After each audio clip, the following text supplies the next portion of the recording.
Una sa tanan, mga yude kog pasaylo sa mga taga Bilar, Bohol.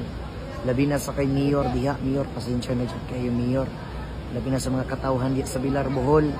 Mga yude kog pasensya, o dili ko makaabot diha sa inyong lugar karo kagabi una.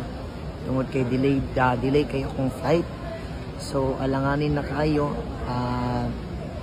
Pero ginapaning kamutan nga ginaribok ang akong ticket para madali, pero kaso unsaon man. Dili man nato hawak kun ang panahon nga maing-ani gyud, sige ka delay okay lang kitay tagianing airport kay bisa kung sa orasa makalarga ta dayon unsaon man gyud kay sila may tag-iani.